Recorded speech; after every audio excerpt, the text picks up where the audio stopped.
There's been a lot of buzz about the economic blackout boycott that took place on February 28th. The video we produced about it has thousands of comments, and I'm going to read through some of them.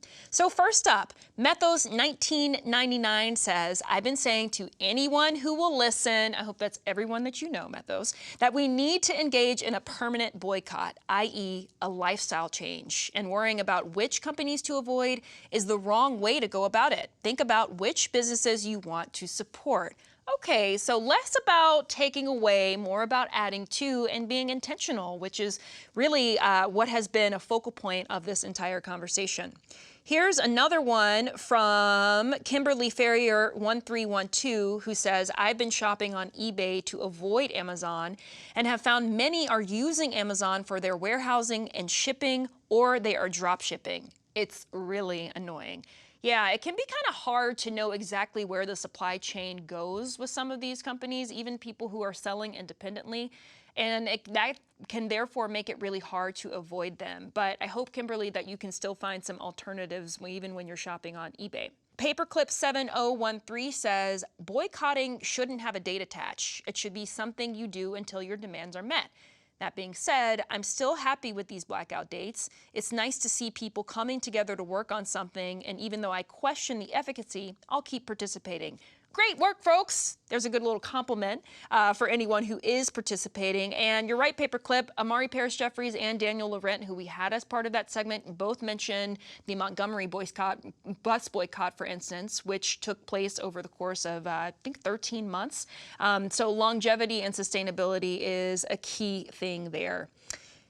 Old Man of the Mountain, which mountain, I wonder, says, best thing about these planned boycotts is knowing that others are on board with you. It's like going to the gym, knowing that someone is waiting for you to show up and work out together, which is motivating and sustainable.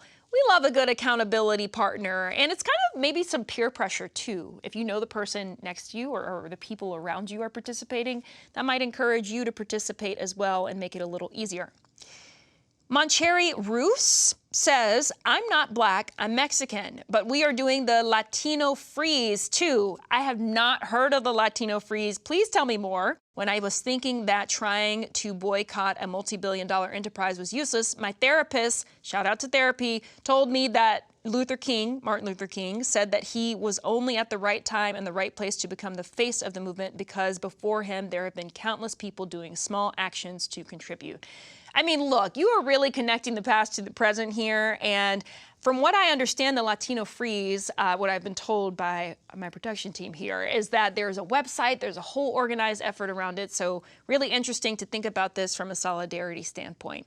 Here's something really interesting from Cyan Scholar 5498, who works at a Target store as an entry-level team member, and says, for the majority of Friday, my coworkers and I had little to no work to do. 2 of my managers went home early. This extra time actually allowed us as a team to take a moment to take into question the decision-making of Target as a corporate entity. And Target actually did report seeing a decline over the month of February as a result of the boycotts that were happening. By the way, that artwork in the background is absolutely fire. I heart it. It's really cool. You know what? Shout out to our creative team here at GBH. Terracus, thank you. We appreciate you appreciating their work and the work of our entire production crew and team here at GBH. And we also have a comment from God's Busy, who says, I drove through Walmart parking lot at 1:30 p.m. on Friday, February 28th. We appreciate the specific details just to see how many cars were in the parking lot. I had no intention of going in. Now, this really gets back to something we talked about during the segment, because we mentioned how I saw someone on social media say, oh, I saw a bunch of people who were going into Walmart this morning on the 28th. Somebody reposted that and was like, well, why were you there? What were you doing? Maybe you just were like God's busy holding people accountable.